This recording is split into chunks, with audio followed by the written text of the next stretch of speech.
Hi everyone, आज की video में मैं आपको बताऊंगा कि आप अपनी फर्स्ट रियल वर्ल्ड वेबसाइट जो पूरी दुनिया से एक्सेसिबल होगी 100% फ्री तरीके से कैसे बिल्ड और पब्लिश कर सकते हैं। इस वेबसाइट को आप ऐसे भी इस्तेमाल कर सकते हैं, अपना पोर्टफोलियो इस पर सेटअप कर सकते हैं। There are a lot of things that you can do with it. We will also talk about कि इंटरनेट एक्चुअली काम कैसे करता है। मतलब जब आप अपने ब्राउजर में youtube.com लिखते हैं तो इंटरनेट को कैसे पता चलता है कि उसने कहाँ जाना है और आपके ब्राउजर पर क्या शो करना है। ये वीडियो मैंने इस तरह डिजाइन किया है कि अगर आपको वेबसाइट्स के बारे में बिल्कुल भी नॉलेज नहीं है, तब भी एंड तक आप हर चीज समझ चुके होंगे। और ना सिर्फ समझ चुके होंगे बल्कि आप अपनी first ever website successfully publish भी कर चुके होंगे। And most interestingly we will do all of this using latest AI tools like Lovable without writing a single line of code. So if you're interested in publishing your first ever website with AI for free, this video is for you. Let's get started. इस video के content को और digestible बनाने के लिए मैंने इसे 4 phases में डिवाइड किया है। फेज 1 में हम वेब डेवलपमेंट की बेसिक्स कवर करेंगे और एक बहुत ही बेसिक वेबसाइट बनाएंगे using HTML and CSS। Phase 2 में हम इस वेबसाइट को पब्लिश करेंगे।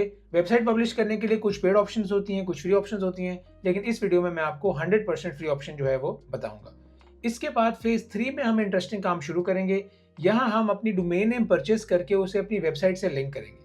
इस स्टेप के बगैर भी आपकी वेबसाइट जो है वो लाइव हो जाएगी और पूरी दुनिया से एक्सेसिबल होगी।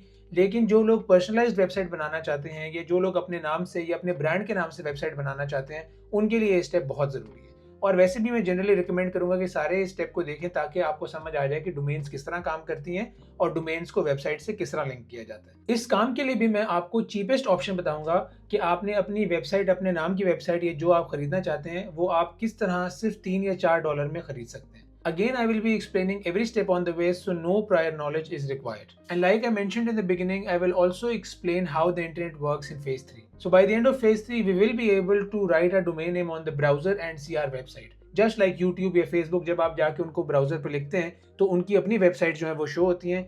इसी तरह जो डोमेन नेम आपने खरीदा होगा, जब उसको आप ब्राउजर में लिखेंगे तो आपने जो वेबसाइट डेवलप की है वो आपको शो होगी। And finally in phase 4 we will build a complete end to end AI powered fancy website using Lovable, जो कि दुनिया की fastest growing AI web applications में से एक है।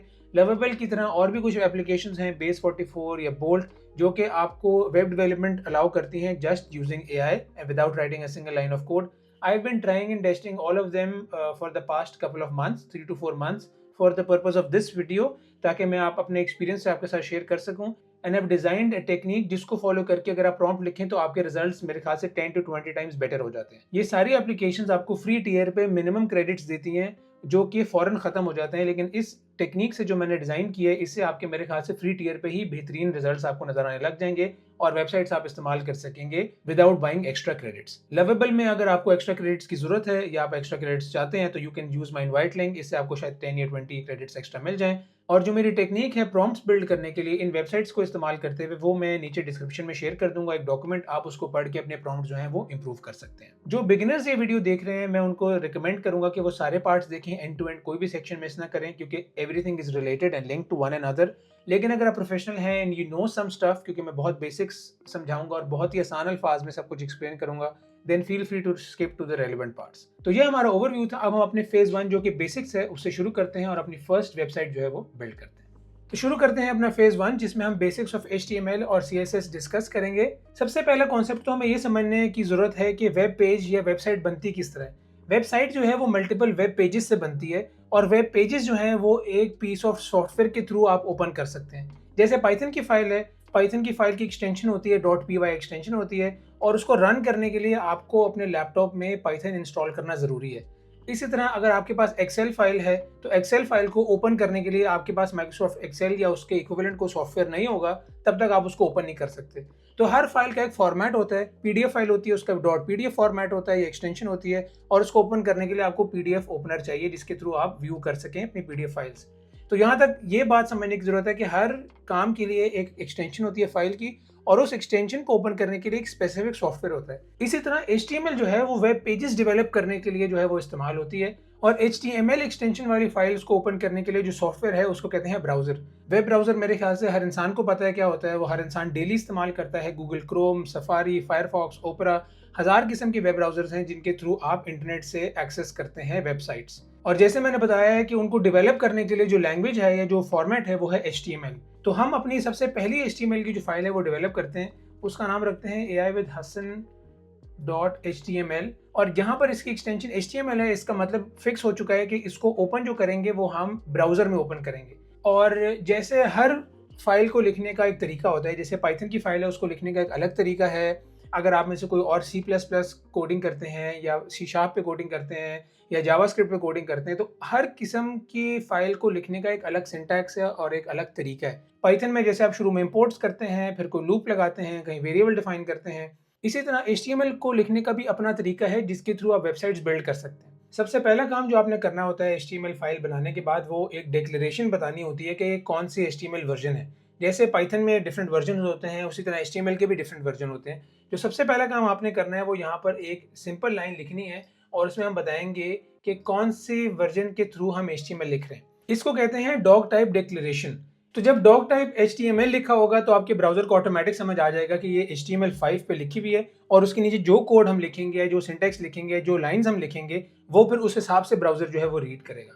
तो यहाँ पर हमने सिंपल ये किया है कि हमने अपनी पहली लाइन में बता दिया कि हमारा जो HTML है वो 5 है। उसके बाद HTML का जो सेकेंड इंपॉर्टेंट चीज़ है वो है उसके एलिमेंट्स। HTML में एलिमेंट्स एग्जिस्ट करते हैं और उन एलिमेंट्स के अंदर आप फिर अपना इन्फॉर्मेशन जो है वो स्टोर करते हैं। जैसे मैं बार बार आपको बता रहा हूँ कि हर फॉर्मेट को लिखने का डिफरेंट तरीका होता है, उस तरह HTML में एलिमेंट्स एग्जिस्ट करते हैं। हमने सबसे पहले यहाँ पर उसकी डॉग टाइप जो है वो डिक्लेरेशन की। अब हम नेक्स्ट स्टेप में क्या करेंगे, हम HTML को डिक्लेयर करेंगे। इसका मतलब यह है कि जो डॉक्यूमेंट एग्जिस्ट करता है वो इसके अंदर एग्जिस्ट करेगा। यहाँ पर हमारा जो भी डेटा हमने लिखना है, जो भी हमने क्या नाम है चीज़ें बनानी है, अपनी वेबसाइट बिल्ड करनी है, वो हम इसके अंदर बिल्ड करेंगे। ये बेसिकली आप समझ लें कि फाइल स्टार्ट करने की और फाइल एंड करने की लिमिट्स है। तो यहाँ पर हमने एक छोटी सी चीज़ बीच में और डिफाइन की है, जैसा आपको नजर आ सकता है यहाँ पर, कि इसकी लैंग्वेज जो होगी वो हमने इंग्लिश बताई है कि इंग्लिश लैंग्वेज में पूरी वेबसाइट जो है उसकी इन्फॉर्मेशन एग्जिस्ट करेगी। तो यहाँ तक तो हमने अपनी फाइल में ये डिफाइन कर लिया कि हमारी फाइल की टाइप क्या थी और हमारी फाइल जो है HTML का कोड है वो शुरू कहाँ से हो रहा है और वो खत्म कहाँ होगा। अब हमने इसके बाद उसमें कुछ मेटा डेटा ऐड करना है। मेटा डेटा बेसिकली क्या होता है, वो डिफाइन करता है कि इंफॉर्मेशन किस टाइप की है। फॉर एग्जांपल किस लैंग्वेज में होगी, उसकी इनकोडिंग कौन सी है, उसका नाम क्या है। जैसे फॉर एग्जांपल अगर आप किसी को लेटर भेजते हैं अपने किसी फ्रेंड को, तो आपको अपना एड्रेस भी लिखना पड़ता है, सेंडर एड्रेस, फिर रिसीविंग एड्रेस भी लिखना पड़ता है। कभी कभार उस पर लिखा होता है कॉन्फिडेंशियल, कभी कभार आप मेंशन कर देते हैं कि ये सीक्रेट इन्फॉर्मेशन है या कुछ भी चीज़ें। ये सारी जो इन्फॉर्मेशन आप मेंशन करते हैं अपने लेटर के ऊपर, मतलब लेटर में असल कंटेंट तो लेटर में एग्जिस्ट करता है, लेकिन उसके ऊपर कुछ इन्फॉर्मेशन आप मेंशन करते हैं। वो जो इन्फॉर्मेशन होती है ना, जो बता रही होती है कि ये डेटा आ कहाँ से रहा है, ये लेटर आ कहाँ से रहा है और ये भेजना किसको है, ये सारी इन्फॉर्मेशन, कभी कभार अपना फ़ोन नंबर ऐड कर देते हैं कॉन्टैक्ट के लिए, ये सारी इन्फॉर्मेशन जो है वो मेटा डेटा है। और इसी तरह हमने जो है यहाँ HTML में अब कुछ मेटा डेटा जो है वो बताना है कि HTML बेसिकली आ कहाँ से रही है या किस टाइप में इनकोडेड है या किस तरह का डेटा है जो नीचे बॉडी में एग्जिस्ट करेगा। और ये सारी इन्फॉर्मेशन हम देते हैं हेड में। जैसे इंसान का हेड होता है और नीचे बॉडी होती है, उसी तरह HTML में भी एक हेड एलिमेंट है और नीचे बॉडी एलिमेंट है। तो शुरू करते हैं हम अपने हेड एलिमेंट से। बहुत आसान है, जैसे मैं आपको बार बार बता रहा हूँ कि ये एलिमेंट ओपन हुआ हेड का और इसको क्लोज करने की आप देख सकते हैं / और साथ हमने सिंपल हेड का जो एलिमेंट है वो क्लोज कर दिए। तो इसके अंदर हमने क्या चीज़ डिफाइन की है, इसके अंदर हमने करेक्टर सेट कोडिंग बताई है कि UTF-8 ये सिंपल एक इनकोडिंग टाइप है कि आप किस तरह लेटर्स को, टेक्स्ट को इनकोड करते हैं। उसकी हमने इनकोडिंग टाइप बताई है ताकि ब्राउजर जब रीड करे तो उसको पता हो कि UTF-8 में आ रहा है और आपने UTF-8 में डिकोड करना है ऐसे। और उसके बाद हमने एक टाइटल बता दिया कि AI विद हसन जो है इस वेब पेज का टाइटल है। ये अभी हम एक वेब पेज बना रहे हैं और वेबसाइट में मल्टीपल वेब पेजेस होते हैं। जिस तरह अगर आप यूट्यूब की बात करें तो आप होम पे जाते हैं तो एक होम पे वेब पेज, वो पूरा एक वेब पेज होता है। फिर आप शॉर्ट्स पे अगर क्लिक करते हैं, शॉर्ट्स वाले टैब पे, तो एक शॉर्ट्स का वेब पेज होता है। तो वो मल्टीपल वेब पेजेस से जो है वो एक कंप्लीट वेबसाइट बनती है। उसका एक हम बहुत ही सिंपल बेसिक एक वेब पेज जो है वो बना रहे हैं। यहाँ तक हमने अपने कह लें कि मेटा डेटा जो है कि अपने डेटा के से रिलेटेड जो इन्फॉर्मेशन है वो हमने बता दी। अभी तक हमने कुछ डेटा नहीं लिखा। वो डेटा जो है यहाँ पर हमारी जो बॉडी एलिमेंट होगा जो हम यहाँ लिखेंगे उसमें आएगा। अगर अभी मैं इस वेबसाइट को सेव करूं या वेब पेज को सेव करूं और मैं इसको ओपन करूं इन ब्राउज़र, फॉर एग्जांपल ये हमारी जो है मेरा फोल्डर है, ये ai-with-hasan.html है। यहाँ पर आप देख सकते हैं कि कुछ शो नहीं हो रहा आपको, यहाँ कुछ शो नहीं हो रहा है। यहाँ ऊपर आप क्या नाम है लिंक देख सकते हैं कि मेरी फाइल जो है वो एग्जिस्ट करती है मेरे लोकल में, लेकिन यहाँ शो कुछ नहीं हो रहा। क्यों शो कुछ नहीं हो रहा? क्योंकि अभी तक हमने बॉडी एलिमेंट में कुछ नहीं लिखा। ये AI विद हसन जो है ये सिर्फ मेटा डेटा है, ये सिर्फ बता रहा है कि इस पूरे पेज का ये नाम है। यहाँ पर आप कोई नाम भी दे सकते हैं। अब जो दूसरा काम हमने करना है वो हमने करना है बॉडी का टैग बनाना है या बॉडी का एलिमेंट बनाना है। और जैसे ही आपने एलिमेंट बनाना है उसके साथ फ़ौरन आपने बॉडी का एलिमेंट जो है वो क्लोज भी करना है। अब यहाँ पर हम जो है अपना मेन इन्फॉर्मेशन या जो मेन हमारी फाइल का डेटा है वो लिखना शुरू करेंगे। सबसे पहले हम एक हेडर लिखते हैं और हेडर को लिखने का भी अलग तरीका है। हेडर को लिखने का तरीका है H1, ये हेडर टाइप है, इसका एलिमेंट आ गया, टैग आ गया। उसके अंदर जो हमारे टेक्स्ट है, ये टेक्स्ट जो है जब मैं अभी सेव करके अब दोबारा उस ब्राउज़र को रिफ्रेश करूँगा उस वेब पेज को, तो वहाँ पर आपको इशू होगा। और उसके बाद ये जो H1 है दोबारा सेम वही HTML की लॉजिक है, जैसे आप ओपन करेंगे जिस टैग को तो उसको आपने फ़ौरन जो है वो क्लोज करना है आफ्टर यूजिंग इट। तो इसको मैं दोबारा सेव करता हूँ और साथ में छोटा सा टेस्ट कर लेते हैं और इसको मैं करता हूँ रिफ्रेश। तो ये आप देख सकते हैं, ये हमारा AI विद हसन जो है वो शो होना शुरू हो गया। अब यहाँ पर मैं एक छोटी सी चीज़ ऐड करता हूँ, बहुत ही, क्योंकि हमने बेसिक या डमी वेबसाइट बनानी है, तो मैं अपने सोशल्स जो हैं, मेरा इंस्टाग्राम, मेरा यूट्यूब या मेरा लिंक्डइन, वो यहाँ पर मैं ऐड कर देता हूँ, या मेरा जीमेल। और उनको ऐड करने का भी एक डिफरेंट तरीका है। सबसे पहले तो मैं एक पैराग्राफ ओपन करूँगा। पैराग्राफ किस तरह ओपन होगा? पैराग्राफ आप इस तरह ओपन करेंगे, उसकी एक अलग तरीका है, ये देख सकते हैं आप। और लिंक्स को मेंशन करने का क्या तरीका है? ये एक यूएल टैग है और जैसे ही आप यूएल टैग लिखेंगे ऑफ कोर्स आपने उसको साथ ही क्लोज भी करना है। और अब यहाँ पर हम क्या कर रहे हैं, बेसिकली इस यूएल एलिमेंट में अगर आप VS कोड इस्तेमाल कर रहे हैं और आपने एक्सटेंशन इंस्टॉल की हुई है, तो इस पे जब आप होवर करेंगे तो उसके ऊपर वो खुद बता रहा है the UL element represents a list of items where the order of the items is not important. तो इसका मतलब यह है कि इसमें हम अभी लिस्ट डालेंगे। लिस्ट को जिस तरह आप कह लेंगे पाइथन में लिस्ट डिफाइन करने का एक तरीका है, उसी तरह HTML में जो लिस्ट है वो डिफाइन करने का तरीका यूएल है। वन ऑफ द वेज जो है वो यूएल है। और इसके अंदर मैं क्या करूँगा, मैं अपनी जो सोशल्स हैं, अपना जो यूट्यूब चैनल है उसको लिंक कर देता हूँ और अपने लिंक्डइन को लिंक कर देता हूँ। ये हमारा यूट्यूब लिंक हो गया और ये हमारा इसी तरह हम जो है अपना लिंक्डइन भी साथ ही इसको कॉपी पेस्ट कर देंगे। तो ये मैंने अपने दोनों जो कह लें कि यूट्यूब के और लिंक्डइन के जो मेरे सोशल के लिंक हैं उनको मैंने यहाँ पर ऐड कर दिया है। और ये कर रहे हैं, मैं आपको एक्सप्लेन करता हूँ। बेसिकली हो ये रहा है यहाँ पर कि जैसे मैंने बताया कि यहाँ पर आप जो है वो एक लिंक का टैग ओपन कर रहे हैं। पहले तो ये लिस्ट का टैग था, उसके बाद आपने बताया कि LI, दोबारा अगेन अगर आप इसको लिखें तो LI एलिमेंट जो है वो represents a list item.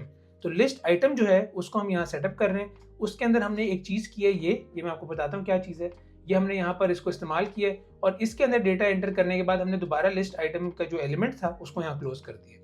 Again हमने यही किया, एक लिस्ट आइटम और ओपन किया है, उसके अंदर अपना डेटा एंटर किया है, अपना लिंक्डइन का इन्फॉर्मेशन, और एंड पे हमने लिस्ट आइटम था उसको क्लोज कर दिया। अक्सर ऐसा होता है, आपने वेबसाइट्स में देखा होगा कि आप किसी एक वर्ड पे क्लिक करते हैं लेकिन उसके नीचे एक लिंक एम्बेडेड होता है, और वो लिंक एम्बेड करने का ये तरीका है, यहाँ पर आप href में लिंक लिखते हैं और उसके बाद यहाँ पर आप YouTube, उसका टाइटल जो है मैंने दे दिया है। अब जब मैं इसको सेव करूँगा, होगा क्या कि मेरे पेज पे YouTube और लिंक्डइन ये दोनों चीज़ें शो हो रही होंगी। ये जो रेफरेंस टैग्स हैं, जो मेरे असल में अकाउंट के लिंक्स हैं, ये शो नहीं होंगे।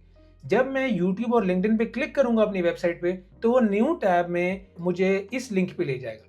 और ये टारगेट ब्लैंक का मतलब ये है कि ये एक न्यू पेज में लेके जाएगा, ये सेम पेज में ओपन नहीं करेगा। अगर आप अगेन यहाँ पर इसको होवर करें तो आपको बता रहा है कि ब्लैंक क्या करता है, load the URL into a new browsing context. This is usually a tab but users can configure browsers to use new windows instead.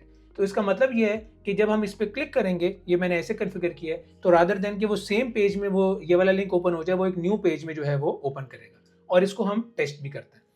मैंने ये चीज़ दोबारा सेव कर ली, मैं चलता हूँ दोबारा अपने ब्राउज़र पे और मैं करता हूँ इसको रिफ्रेश। तो अगर मैं इसको जूम करूँ, ये देखें जी, यूट्यूब और लिंक्डइन मेरा जो है वो आपके सामने शो हो रहा है। अब जब मैं यूट्यूब पे क्लिक करूँगा तो वो न्यू टैब में उसने मुझे यहाँ पर मेरे वेबसाइट पे जो यूट्यूब के लिंक है वो यहाँ पर मुझे ले गया है। तो ये देखें मेरा यूट्यूब का चैनल आ गया है। इसी तरह जब आप लिंक्डइन पे क्लिक करेंगे तो मेरा लिंक्डइन जो है वो ओपन हो जाएगा। तो हमने यहाँ पर क्या किया, बेसिकली हमने एम्बेड किए हैं लिंक्स अपने टैग्स के नीचे। ये हमारा पहला बेसिक वेब पेज जो है वो हमने डेवलप कर लिया। इसमें एक इशू है, इसमें इशू ये है कि हमने अपना एलिमेंट डिफाइन कर लिया, हमने ये लिंक्स कनेक्ट कर लिए, लेकिन ये वेबसाइट जो है ये बहुत ही डल लग रही है। इसमें ना कोई कलर्स हैं, इसका अगर हमने फॉन्ट चेंज करना है तो वो हमने कैसे करना है, अगर हमने इसमें और कोई क्या नाम है इसकी ब्यूटिफिकेशन करनी है वो हम कैसे करेंगे। उसके लिए जो इस चीज़ इस्तेमाल होती है उसको कहते हैं कैस्केडिंग स्टाइल शीट्स या CSS फाइल्स। HTML जो है बेसिकली वो कोर स्ट्रक्चर होता है जिसमें आप चीज़ें डिफाइन करते हैं कि मुझे जो है वेबसाइट पे या वेब पेज पे अपना YouTube का लिंक चाहिए, मुझे लिंक्डइन का लिंक चाहिए, मुझे अपना AI विद हसन का टैग चाहिए। ये चीज़ें हमने यहाँ डिफाइन की हैं। लेकिन जो CSS फाइल्स हैं, जिसका नाम मैंने बता रहा हूँ कैस्केडिंग स्टाइल शीट्स, उसके थ्रू आप अपनी वेब पेजेस को या वेबसाइट्स को खूबसूरत बना सकते हैं, उसमें कलर्स ऐड कर सकते हैं, फ़ॉन्ट चेंज कर सकते हैं। ऑफ कोर्स दुनिया में कोई इंसान नहीं चाहेगा कि उसकी वेबसाइट जो है वो ऐसी नज़र आए, एक बहुत ही वैनिला या बेसिक एआई विद हसन लिखा हो और कोई कलर्स ना हो, कोई फ़ॉन्ट ना हो, कोई विजेट्स ना हो, कोई इंटरैक्शन ना हो, कोई इंटरैक्टिव वेबसाइट ना हो। इतनी डल या डमी वेबसाइट कोई भी नहीं बनाना चाहता। हर बंदा चाहता है कि उसकी जो है वो ऐसी वेबसाइट हो जो अट्रैक्ट करे यूज़र्स को। तो यूज़र अट्रैक्टिव वेबसाइट बनाने के लिए हम क्या करते हैं या वेब पेजेस किस तरह डेवलप होते हैं, उनको कनेक्ट किया जाता है सीएसएस फाइल्स के साथ। और सीएसएस फाइल में बताया जाता है कि जो एक हेडर है उसको इस कलर का कर दो और हेडर को इस क्या नाम है फ़ॉन्ट का चेंज कर दो, साइज़ चेंज कर दो। उसके बाद लिंक जो है उसको इस तरह का यूट्यूब जो है उसका भी कलर चेंज कर दो, इमेज लगा दो। ये सारी चीज़ें जो हैं, जो ब्यूटिफिकेशन है वेब पेजेस की, वो हम करते हैं सीएसएस फाइल में। तो अब हम बनाते हैं अपनी पहली सीएसएस फाइल और सीएसएस फाइल्स का नाम हम रख लेते हैं styles.css। ये एक गुड नेमिंग कन्वेंशन है और इससे आपने जो है वो इसको यही नाम देना है। यहाँ पर अब हम क्या करेंगे, यहाँ पर अब हम डिफाइन करेंगे कि हमने अपने जो HTML में चीज़ें डिफाइन की हैं उनको किस तरह प्यारा बनाना है। और उनको प्यारा बनाने के लिए हमने क्या करना है, हमने अपना कुछ चीज़ें जो है वो एंटर करनी है और यहाँ इस फाइल में राइट करनी है। और अगेन जैसे HTML को लिखने का अपना अलग तरीका है। अगर आप ये फाइल लिखें और आप कोशिश करें कि इसको मैं पाइथन में ओपन करके रन कर दूं तो ये कभी नहीं हो सकता। और अगर आप पाइथन की फाइल जो है उसको ब्राउज़र में ओपन करने की कोशिश करेंगे तो वो भी कभी नहीं होगा, क्योंकि हर फॉर्मेट को ओपन करने का एक सॉफ्टवेयर है और एक उस फॉर्मेट में फाइल को लिखने का एक अलग तरीका है। जिस तरह HTML को लिखने का ये तरीका है, उसी तरह styles.css को लिखने का एक डिफरेंट तरीका है। तो हम यहाँ क्या करेंगे, सबसे पहले तो मैं आपको ये बताऊंगा कि हमारे जो पहला एलिमेंट होगा या जो पहली हमने चीज़ चेंज करनी है वो हम बॉडी चेंज करते हैं। बॉडी का हमने क्या किया है कि सारी बॉडी को क्या करो, एरियल या सैंस सेरिफ जो है फॉन्ट, इस फॉन्ट का इस्तेमाल करो। उसके बाद बैकग्राउंड कलर हमने यहाँ डिफाइन किया है। बैकग्राउंड कलर आप चेंज कर सकते हैं। हम क्या करते हैं, जस्ट फॉर टेस्टिंग हम ब्लू कर देते हैं इसे। उसके बाद टेक्स्ट अलाइन करना है। मैं कह रहा हूँ कि सेंटर में मेरा टेक्स्ट कर दो, मेरा जो है वो बिल्कुल कोने पे टेक्स्ट ना हो। और उसके बाद पैडिंग भी ऐड कर दी है। तो ये बेसिकली मैंने क्या किया कि पूरे टेक्स्ट की जो ब्यूटिफिकेशन थी या जो फॉन्ट था, कलर था, साइज था या जो उसकी कहले अलाइनमेंट थी, वो मैंने CSS फाइल में जो है वो मेंशन कर दिया। अब मैं करता हूँ इसको सेव और मैं दोबारा जाके अपने वेब पेज को रिफ्रेश करता हूँ और देखते हैं कि क्या हमारा काम जो है वो ठीक हुआ है या नहीं। ऑफ कोर्स हमारा काम यहाँ ठीक नहीं हुआ, क्योंकि HTML को हमने अभी तक बताया ही नहीं है कि CSS फाइल एग्जिस्ट कहाँ करती है, या जो CSS फाइल है उसको हमने लिंक नहीं किया अपनी HTML के साथ। उसको लिंक करने का तरीका क्या है कि जो मेटा डेटा है, अगेन यहाँ पर मैं मेटा डेटा बार बार आपको बता रहा हूँ, यहाँ पर आप बताएंगे कि किस CSS फाइल के थ्रू आपने इस डेटा को रीड करना है। क्योंकि डेटा तो यही रहेगा, डेटा नहीं चेंज कर सकती CSS फाइल सिर्फ उसका कह लें कि how you interact with it या हाउ इट लुक्स, सिर्फ वो चेंज कर सकती है। तो यहाँ पर आपने मेटा डेटा में डिफाइन करना है कि किस CSS फाइल से जो है इस HTML फाइल ने डेटा जो है वो रीड करना है। और उसको रीड करने का या लिखने का क्या तरीका है, सेम जो हेड का एलिमेंट है उसके अंदर हमने एक और टैग बनाना है और हम यहाँ लिंक कर रहे हैं अपनी स्टाइल शीट। इसका हमने जो रेफरेंस है वो स्टाइल शीट दिया है। यहाँ पर हर चीज़ लिखी आ रही है, this attribute names a relationship of the linked document to the current document. तो ये हमारी स्टाइल शीट है और हमने इस styles.css की फाइल के अंदर जो है वो चीज़ डिफाइन की हुई है। अब मैं इसको सेव करता हूँ। हमने यहाँ पर HTML को सिर्फ डायरेक्शन बताई है कि जो आपने ब्यूटिफिकेशन के पैरामीटर्स लेने हैं, जो आपका डिजाइनर है बेसिकली वो इस फाइल में पड़ा हुआ है या इस फाइल में एग्जिस्ट करता है, जो कि हमने styles.css बताई है। अब हमने क्या करना है कि अब बॉडी के साथ साथ जो हमारे हेडर्स थे, जो ये AI विद हसन था, ये कनेक्ट विद मी, ये वाली सारी चीज़ें थी, इनको भी हमने ब्यूटीफाई करना है। उनको ब्यूटीफाई करने का तरीका है वो मैं आपको बताता हूँ। हमने सिंपल क्या किया है कि हमने H1 जो हमारा हेडर 1 है, जो हमने यहाँ पर लिखा है H1, इसकी ब्यूटिफिकेशन बताइए कि उसको आपने किस तरह चेंज करना है। उसका कलर ये इस्तेमाल कर लें, उसका फॉन्ट साइज ये इस्तेमाल कर लें। उसके बाद जो हमारे ए टैग्स थे, रेफरेंस टैग्स, वो भी हमने बता दिए। जो हमारे ए टैग्स थे उसको भी हमने बताया यहाँ पर कि किस तरह आपने इस्तेमाल करना है, बोल्ड करना है, फॉन्ट वेट कितना रखना है, डेकोरेशन कितनी रखनी है, कलर इसको आप यहाँ चेंज कर सकते हैं। आपने जो कलर रखना है आप यहाँ रख सकते हैं। और उसके बाद एक और ब्यूटी फीचर, ये छोटा सा फीचर है, मैं आपको बताना चाह रहा था कि होवर जब आप करेंगे, जब आप अपने टैग पे होवर करेंगे, सिर्फ माउस ला के रखेंगे, क्लिक नहीं करेंगे, तो वो कलर चेंज करेगा। और उसका कलर जो है वो मैंने ये डिफाइन किया है, सिंपल टील कलर है। मैंने बहुत बेसिक सी चीज़ें रखी हैं और मैंने कोई डिज़ाइनिंग में इतनी एफर्ट पुट इन नहीं की या कलर्स में। सिर्फ आपको मैं ये डिमॉन्स्ट्रेट करना चाहता हूँ कि वेबसाइट्स बेसिकली बिल्ड किस तरह होती हैं और उनको ब्यूटीफाई किस तरह करते हैं। तो यहाँ तक हमने अपनी style.css की फाइल जो थी वो डिज़ाइन कर ली है। अगर अब मैं दोबारा अपनी HTML पेज पे जाऊँ और उसको रिफ्रेश करूँ तो इट शुड वर्क फाइन। और ये भी नहीं कर रहा, मेरे ख्याल से कोई एरर है सेटिंग में। हाँ जी, इसका नाम जो है वो स्टाइल्स नहीं है, इसका नाम style.css है और हमने रेफरेंस भी ठीक किया हुआ है। ये देखेंगे रेफरेंस ठीक है हमारा। मैंने इसके नेमिंग एरर था उसको फिक्स किया है। अब मैं इसको रिफ्रेश करता हूँ तो ये देखें कलर कॉम्बिनेशन ऑफ कोर्स यहाँ पर बहुत बुरा है, लेकिन यहाँ हमारा वेब डिजाइनिंग पर्पस नहीं है। मैं सिंपल आपको ये बताना चाह रहा था कि नॉर्मल बेसिक जो HTML पेजेस हैं उनको ब्यूटीफाई किस तरह करते हैं, उनमें कलर या फॉन्ट किस तरह ऐड करते हैं, वो आप करते हैं CSS के थ्रू।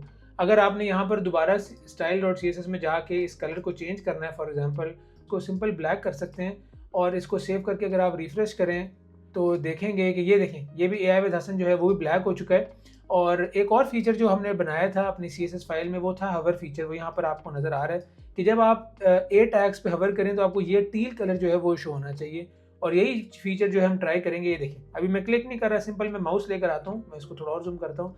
मैं क्लिक किए बगैर सिर्फ माउस जब लेकर आता हूँ अपने वेब पेज पे तो ये देखें जो है वो कलर चेंज कर रहे हैं। तो इस तरह की जो भी ब्यूटिफिकेशन होती है, जो भी एक्सपीरियंस एनहांसिंग फीचर होता है, वो आप CSS के थ्रू करते हैं। इस पे जैसे मैं क्लिक कर रहा हूँ तो अगेन ये दोबारा मेरे यूट्यूब के पेज पे जा रहा है। तो अब हमने दूसरा काम क्या करना है कि ये एक पेज की वेबसाइट्स जो है वो बहुत ही रेयर हैं और बहुत ही कह लें कम पर्पज सर्व करती हैं। यूजुअली क्या होता है कि जब आप वेबसाइट बनाते हैं तो उसकी मल्टीपल वेब पेजेस होते हैं जो कि आपस में इंटरलिंक्ड होते हैं। अब मैं आपको ब्रीफली सिर्फ ये बताना चाहता हूँ कि जो दूसरा वेब पेज बनाएंगे वो किस तरह बनाएंगे और उसको आप अपने इस वेब पेज से किस तरह लिंक कर सकते हैं। ये हमारा सेकंड स्टेप है। और सेकंड स्टेप में हम क्या करेंगे, दोबारा चलते हैं। पहले तो इसका बैकग्राउंड जो ब्लू है उसको हम वाइट में या किसी लाइट कलर में रखते हैं ताकि थोड़ा सा कम वाइल्ड लगे। इसको करते हैं रिफ्रेश, ये देखिए अब हमारा थोड़ा बेहतर लग रहा है। हम यहाँ पर बनाते हैं एक और फाइल, और फाइल में मैं लिख देता हूँ अबाउट हसन .html। एक और वेब पेज हमने बनाया है, अगेन .html फाइल के नाम से हम बनाएंगे क्योंकि हमारा HTML जो है वो फॉर्मेट है। उसके अंदर हमने दोबारा सेम वही काम करना है। क्या करना है, सबसे पहले तो हमने अपना HTML5 बताना है अपने वेब पेज को कि HTML5 में है। उसके बाद अगेन हमने यही काम करना है, लैंग्वेज बतानी है, CSS फाइल को लिंक करना है क्योंकि हम चाहते हैं कि हमारी जो CSS फाइल है, ये जो स्टाइलिंग है, वो सारी वेब पेजेस पे हमारी वेबसाइट पे सेम रहे। ऑफ कोर्स आप ये नहीं चाहते कि आपकी एक वेब पेज का जो बैकग्राउंड है वो ब्लू हो, दूसरे का कलर जो है वो डिफरेंट हो। तो आप हमेशा ये जो भी आप वेबसाइट यूज़ करेंगे, जैसे यूट्यूब पे आप जाते हैं तो सेम कलर्स आपको हर वेब पेज पे नजर आते हैं। इसी तरह की जो स्टाइलिंग है, सेम फॉन्ट आपको हर पेज पे नजर आता है। इसी तरह से जो style.css है उसको हम यहाँ पे लिंक करेंगे ताकि ये वेब पेज भी जो है वो सिमिलर लगे हमारे दूसरे वेब पेज से, जो हमारा मेन वेब पेज है उससे। टाइटल इसका हम चेंज कर लेते हैं और हम लिखते हैं अबाउट हसन फॉर एग्जांपल, और हमने यहाँ पर अपनी style.css भी बेहतरीन लिख दिया। इसमें भी हम वही करेंगे कि जो H1 हेडर है, जिस तरह हम यहाँ पर हमने H1 हेडर बताया, उसका कलर ये होगा, फॉन्ट साइज ये होगा। उसके बाद यहाँ पर भी शायद हम जो है वो A टैग्स ऐड करें, अगर करते हैं तो यहाँ पर हम उसके हवर फीचर भी रखेंगे। यहाँ पर हमने उसकी फॉन्ट फैमिली भी बता दिया। तो जो हमारा सेकंड वेब पेज है उसकी भी हम बहुत ही सिंपल बेसिक सी जो है बॉडी बना लेते हैं। हेड हमने बना लिए।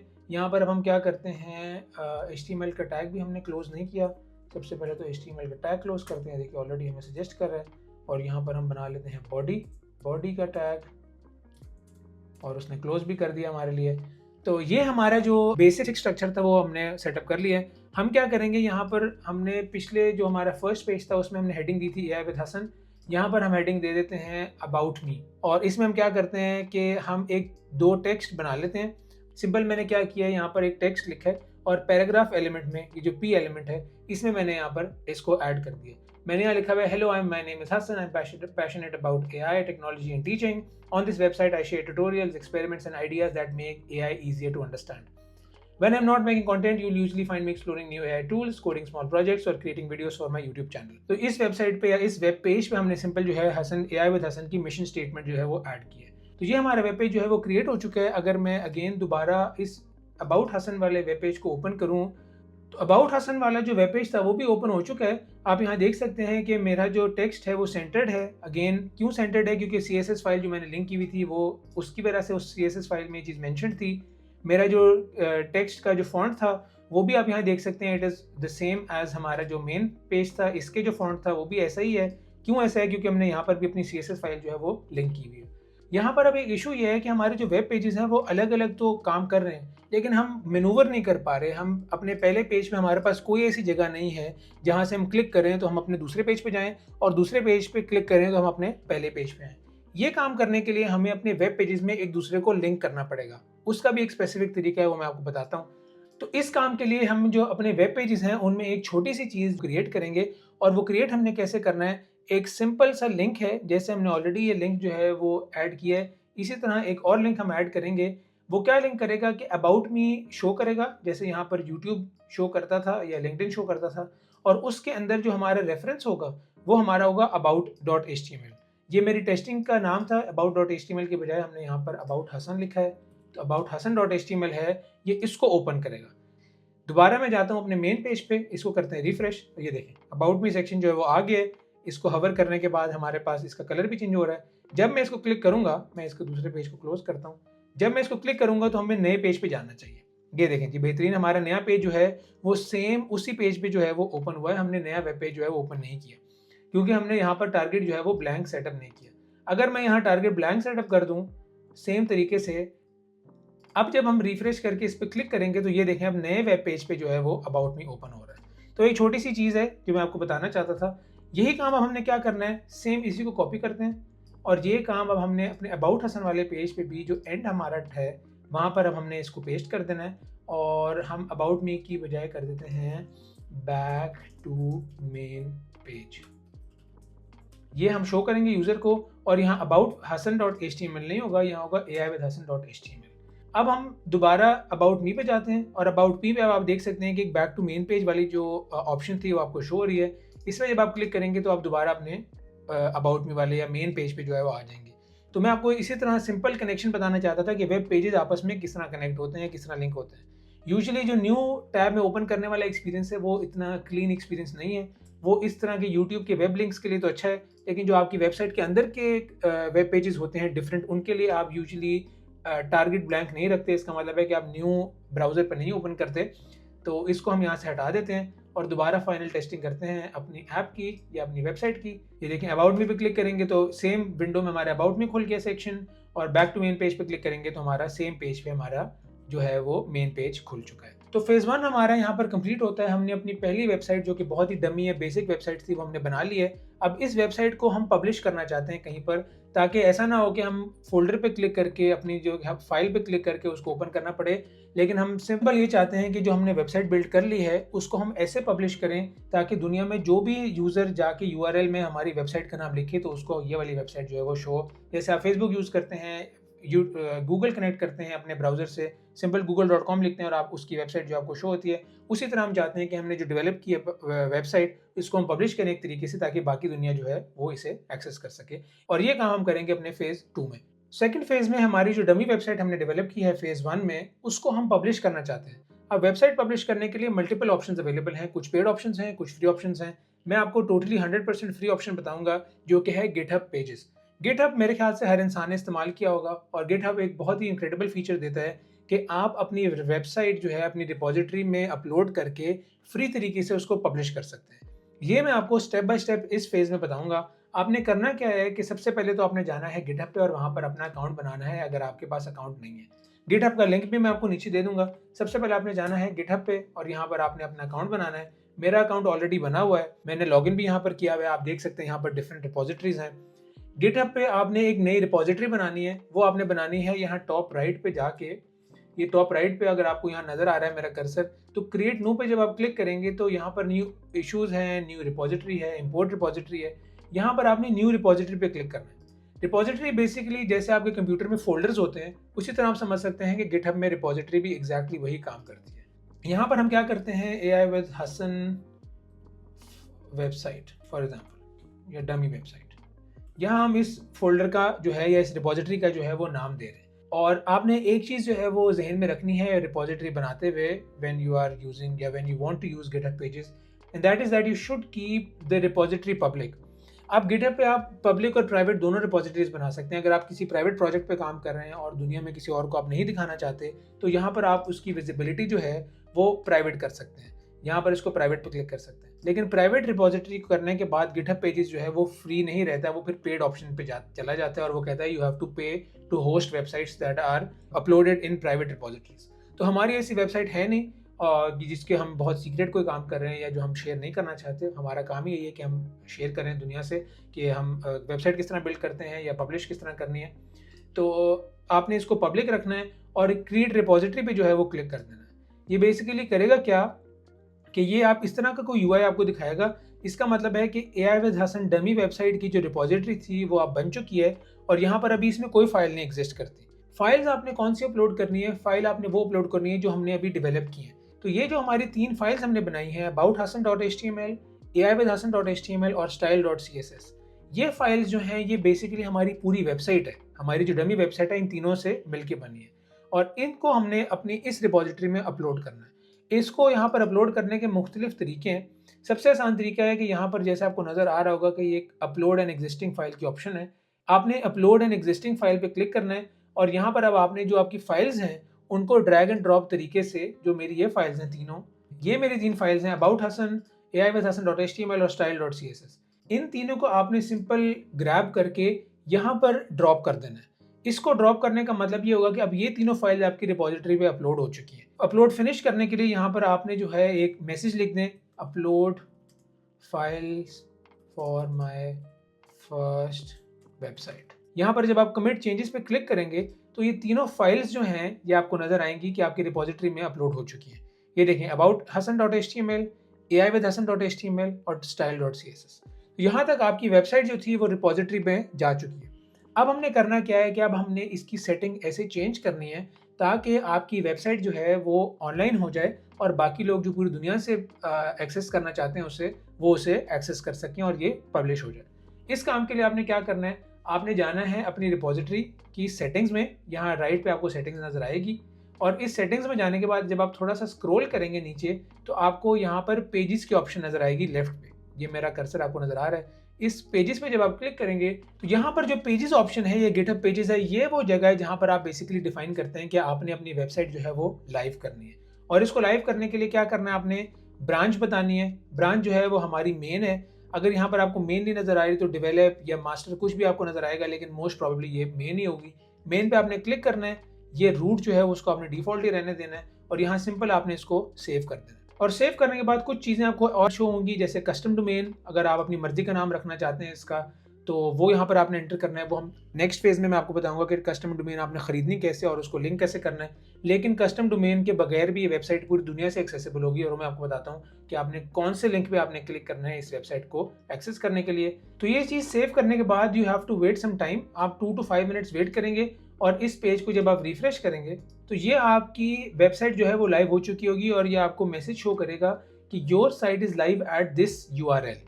आपने सिंपल इस URL पे जब आप क्लिक करेंगे तो एक नई टैब खुलेगी और यहाँ पर आइडियली आपकी वेबसाइट शो होनी चाहिए, लेकिन यहाँ पर ये 404 जो है वो शो कर रहा है और इसको मैं फिक्स करता हूँ। इसका इशू क्या है मैं आपको बताता हूँ। तो यहाँ जो हमारा 404 एरर है फाइल नॉट फाउंड का, इसको फिक्स करने का एक तरीका है। इसके पीछे एक बेसिक कॉन्सेप्ट है। अगर तो आप यहाँ पर URL पे, जो एग्जिस्टिंग URL है, इस पे अपने जो वेब पेज आपने बनाए हैं उसमें से किसी भी वेब पेज का आप नाम लिखेंगे और जब आप एंटर करेंगे तो आपका वेब पेज जो है वो ओपन हो जाएगा। जैसे मैंने यहाँ पर लिखा है, जो हमारी वेबसाइट थी उसके आगे फॉरवर्ड स्लैश के बाद मैंने लिखा है aiwithhasan.html।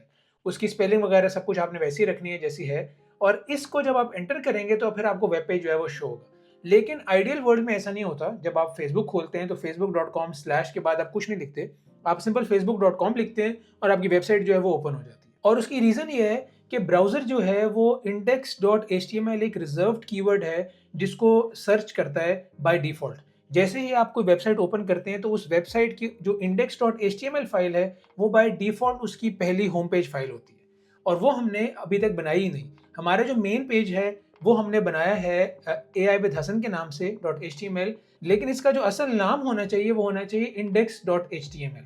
तब ही बाय डिफ़ॉल्ट हमारे ब्राउज़र को पता होगा कि उसका होम पेज कौन सा है। अभी हमारे जो ब्राउज़र एरर क्या थ्रो कर रहा है, अगर मैं बैक करूं, 404 एरर इसलिए थ्रो कर रहा है क्योंकि वो होम पेज ढूंढ रहा है, index.html की फाइल ढूंढ रहा है हमारी रिपॉजिटरी में जो कि एग्जिस्ट ही नहीं करती। इसको भी हम यहाँ पर फिक्स करते हैं। इसको फिक्स करने का बहुत आसान तरीका है। हमारी जो मेन पेज है वो है aiwithhasan। इसको हम ओपन करते हैं। इसको ओपन करने के बाद ये पेन जो बना हुआ है, ये राइट पे आप अगर देख रहे हैं एडिट दिस फाइल, इस पर क्लिक करेंगे और यहाँ पर आपका जो aiwithhasan है इसको आप चेंज कर दें index.html के नाम से। और index.html के नाम को चेंज करने के बाद आप इसमें कमिट चेंजेस पे क्लिक करेंगे और यहाँ आप इसको सेव कर दें चेंजेस। इसके बाद एक और चीज़ आपने जो है वो चेंज करनी है, वो ये चेंज करनी है कि जो हमारी सेकंड फाइल है उस पर हम रेफर कर रहे हैं अपनी फर्स्ट फाइल का नाम। जैसे आपको पता होगा यहाँ पर aiwithhasan.html रेफर कर रहे हैं। इसको भी अगेन आपने एडिट दिस फाइल पे क्लिक करना है। यहाँ पर aiwithhasan की बजाय यहाँ पर हम कर देते हैं index.html और दोबारा यहाँ कमिट चेंजेस करके टॉप राइट पे इसके फाइल के नाम का कोई जो मर्जी आप रखें, इससे कोई फर्क नहीं पड़ता, लेकिन जो मेन आपकी एंट्री पॉइंट है जहाँ पर वेबसाइट आपका जो होम पेज शो होगी उसका नाम index.html होना चाहिए। तो यहाँ पर इसको कमिट करें और दोबारा कमिट चेंजेस पे क्लिक करेंगे तो आपकी वेबसाइट जो है वो अपडेट हो चुकी होगी। Sometimes it can take a couple of minutes, लेकिन अब यहाँ पर मैं इस 404 को जैसे ही रिफ्रेश करूंगा तो ये देखें मैंने कुछ भी नहीं किया, सिंपल रिफ्रेश किया तो हमारी जो वेबसाइट है वो अब हमें शो होनी शुरू हो चुकी है। अब हमारी वेबसाइट जो है वो पूरी दुनिया से एक्सेसिबल हो चुकी है। कोई भी इंसान अगर इस URL पे जाएगा जो हमने एंटर किया यहाँ पर aivithasan.github.io/aivithasan-dummy-website, उसको ये वाली वेबसाइट जो है वो शो होगी। ये आपका बेसिक तरीका है कि आप किस तरह अपनी वेबसाइट जो है वो पब्लिश कर सकते हैं फ्री ऑफ कॉस्ट। इस वेबसाइट को आप बेहतर बना के AI के थ्रू हम आगे भी जाएंगे। आप सिंपल ChatGPT से अपने बेहतर HTML लिखवा के अपनी CV बनवा सकते हैं। आप जॉब एप्लीकेशंस में अपनी CV के नीचे अपनी वेबसाइट ऐड कर सकते हैं just to showcase your skills. आपने अगर प्रोजेक्ट्स बनाए हैं, अपना पोर्टफोलियो बनाया है, तो वो पोर्टफोलियो वेबसाइट आप यहाँ बना सकते हैं फ्री ऑफ कॉस्ट। आपने अभी तक कोई पैसे नहीं पे किए और आप आराम से अपनी वेबसाइट जो है वो शो कर सकते हैं और बिल्ड कर सकते हैं, अपने स्किल्स डिमॉन्स्ट्रेट कर सकते हैं और यहाँ पर आप एक पोर्टफोलियो पूरा सेटअप कर सकते हैं। तो यहाँ तक हमारा जो है वो फ्री, जैसे मैंने कहा था कि वेबसाइट बिल्डिंग और पब्लिशिंग का जो है वो हमारा फेज 2 भी कंप्लीट होता है। यहाँ पर हम अबाउट मी पे जाएंगे तो हमारा दूसरा पेज भी आपको शो होगा। बैक टू मेन पेज जाएंगे तो हमारी index.html की फाइल देखें, दोबारा मेन होम पेज पे आ गई। तो वेबसाइट हमारी बेहतरीन काम कर रही है। यूट्यूब पे मैं क्लिक करूंगा तो मेरा यूट्यूब पेज भी खुल रहा है। मैं लिंक्डइन पे क्लिक करूंगा तो ऑफकोर्स मुझे लिंक्डइन पे भी ले जाएगा। तो जो मैंने फीचर्स इस वेबसाइट में ऐड किए थे, CSS के थ्रू हवर फीचर था, वो भी आ रहा है। हम दूसरे पेजेस पे भी जा सकते हैं। तो सारी वेबसाइट हमने टेस्ट कर लिया and it is working as expected. यहाँ पर हमारा फेज 2 खत्म होता है। फेज 1 में हमने बेसिक्स कवर किए थे, फेज 2 में हमने अपनी डमी वेबसाइट जो थी वो पब्लिश करनी थी यूजिंग गिटहब पेजेस। फेज 3 में हमने अपना जो पर्सनल डोमेन है, डोमेन नेम है, उसको परचेज करना है। अभी तो जैसे आप देख सकते हैं कि यहाँ पर एक थोड़ा डिफरेंट नाम है, aivithasan.github.io/this रिपोजिटरी नेम। हम चाहते हैं कि यहाँ पर मैं सिंपल लिखूँ aivithasan.com, या जो भी आप नाम खरीदना चाहते हैं वो हम देखते हैं कि वो नाम खरीदना कैसे है और उसको लिंक कैसे करना है आपने इस वेबसाइट पे, ताकि सिंपल आप अपने ब्राउजर में जाएं और रादर देन ये थोड़ा कॉम्प्लिकेटेड URL जो है इसकी बजाय आप सिंपल लिखें aivithasan.com, जो आपकी वेबसाइट बिल्ड हुई हुई है वो आपको शो होनी शुरू हो जाए। तो फेज 3 में हमने अपनी पर्सनल डोमेन सेटअप करनी है, लेकिन पर्सनल डोमेन सेटअप करने से पहले आपको ये पता होना चाहिए कि डोमेन होती क्या है। डोमेन्स होती हैं बेसिकली ह्यूमन रीडेबल एड्रेसेस। जैसे आप YouTube पे जाने के लिए youtube.com लिखते हैं तो ये www.youtube.com जो है ये एक पूरी डोमेन है। इसी तरह facebook.com है, इसी तरह google.com है। तो जो ह्यूमन रीडेबल एड्रेसेस होते हैं उनको कहते हैं डोमेन्स। और इन डोमेन्स को खरीदने के लिए आपको किसी शॉप पे जाना पड़ता है। जैसे अगर आपने कोई फ़ोन ख़रीदना है तो आपको एक वेबसाइट पे जाना पड़ेगा अपना फ़ोन ख़रीदने के लिए। इसी तरह डोमेन ख़रीदने के लिए भी आपको एक क्या नाम है ऑनलाइन शॉप पे जाके डोमेन ख़रीदनी पड़ती है। और जो ऑनलाइन शॉप्स डोमेन ख़रीदने के लिए सर्टिफाइड होती हैं, हर इंसान, अगर मैं आज चाहूँ कि मैंने डोमेन बेचनी है तो उसके लिए कुछ प्रोसेस से मुझे गुजरना पड़ेगा, कुछ वेरिफिकेशन करानी पड़ेगी, कुछ सर्टिफिकेशन लेनी पड़ेगी, तब मैं डोमेन्स जो है वो सेल कर सकता हूँ। तो जो लोग वेरीफाइड हैं, जिन लोगों के पास सर्टिफिकेट है टू सेल डोमेन्स, वो लोग फिर डोमेन सेल करते हैं to everyone in the world. और जो कंपनीज या जो कह लें प्रोफेशनल्स डोमेन सेल करते हैं उनको कहते हैं domain name registrars. Domain name registrar जो है basically are companies that sell domains to public. और मल्टीपल कंपनीज हैं या मल्टीपल डोमेन नेम रजिस्ट्रार्स जो है वो दुनिया में एग्जिस्ट करते हैं। होस्टगेटर है, नेमचीप है, बहुत सारी कंपनीज हैं, godaddy.com है। ये सारी कंपनीज जो है बेसिकली ये आपको सेल करती हैं डोमेन्स। अब इनकी प्राइसिंग भी डिफरेंट है। तो हमारा काम बेसिकली ये है कि हमने सिर्फ डोमेन खरीदनी है। तो हम कोशिश करेंगे कि जो डोमेन नेम रजिस्ट्रार हमें चीपेस्ट ऑफर सेल करेगा और जिनकी सर्विसेज भी अच्छी होंगी, वहाँ से हम जो है अपनी डोमेन खरीदेंगे। और इस काम के लिए मैं हाईली रिकमेंड या सजेस्ट करता हूँ नेमचीप। मैं अपने पर्सनल प्रोजेक्ट्स के लिए भी नेमचीप इस्तेमाल करता हूँ क्योंकि बहुत ईजी टू यूज़ है, ईजी टू सेटअप है और प्राइसेस भी इनकी चीपेस्ट हैं when compare to the other domain name registrars. तो सबसे पहले हम खोलते हैं नेमचीप को और वहाँ से अपनी डोमेन जो है वो परचेस करते हैं। इसका नाम है namecheap.com। मैं ये वेबसाइट भी जो है नीचे लिंक कर दूंगा। तो नेमचीप जब आप ओपन करेंगे तो इस तरह उसका एक UI जो है वो आपको नजर आएगा। आपने यहाँ पर डोमेन्स जो नजर आ रही है इस पर क्लिक करना है। तो जब डोमेन्स पे आप क्लिक करेंगे तो यहाँ पर वो आपको ऑप्शन देगा कि find your new domain name. इस स्टेप से पहले मैं आपको सजेस्ट करता हूँ कि आप थोड़ा सोचें, थोड़ा आप एनालाइज करें कि आप किस नाम से वेबसाइट बनाना चाहते हैं।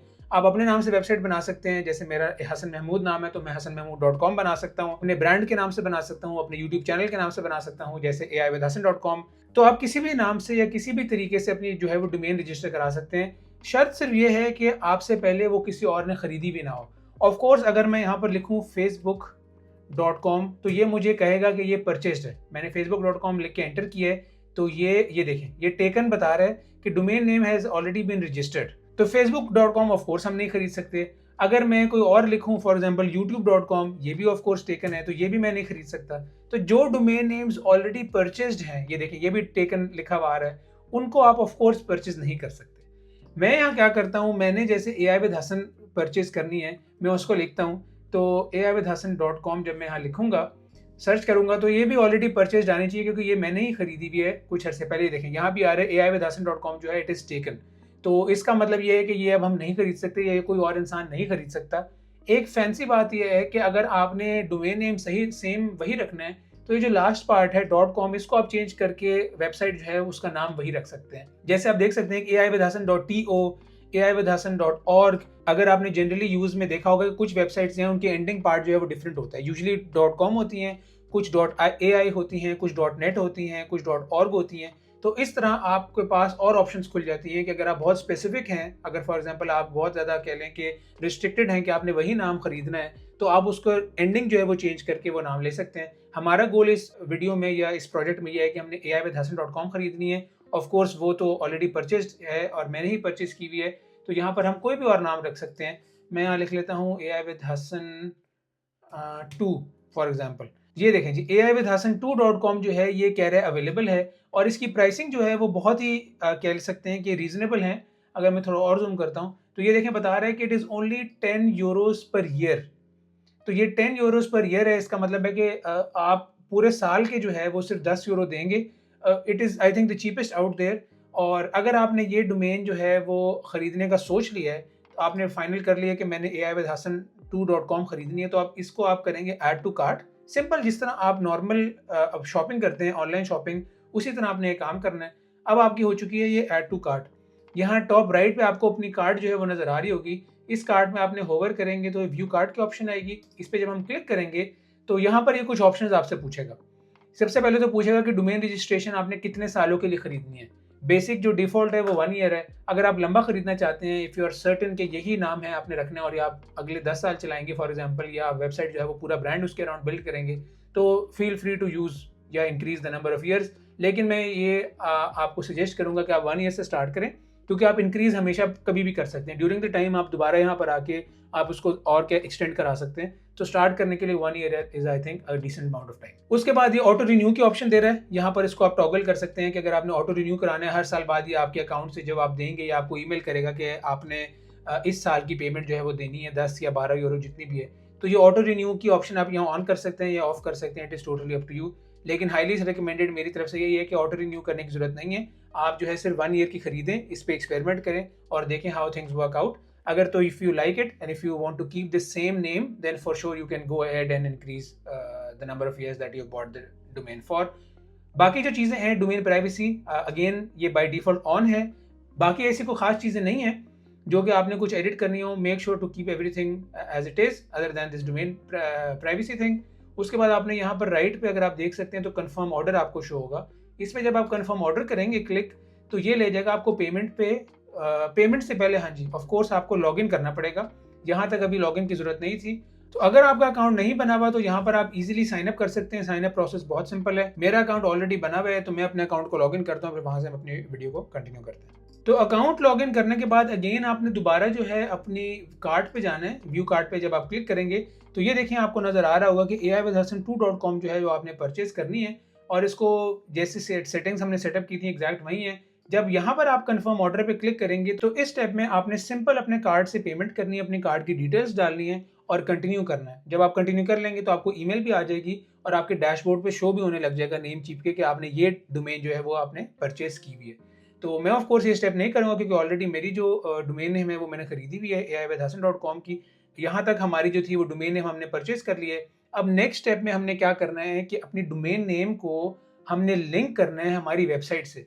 जो हमारी डमी वेबसाइट थी, ये वाली जो हमारी क्या नाम है गिटहब पे हमने होस्ट की हुई है या पब्लिश की हुई है, इसको अब हमने लिंक करना है अपने डोमेन नेम से, ताकि रादर देन ये जो यूआरएल लंबा सारा शो हो रहा है, इसको मैं जूम इन करके दिखाऊंगा, इसकी बजाय हमें यूज़र जो है या हम खुद भी सिंपल aiwithhasan.com लिखें और हमारी वेबसाइट जो है वो शो होने लग जाए। तो ये जो लिंक हमने करना है ये हमारा नेक्स्ट स्टेप है।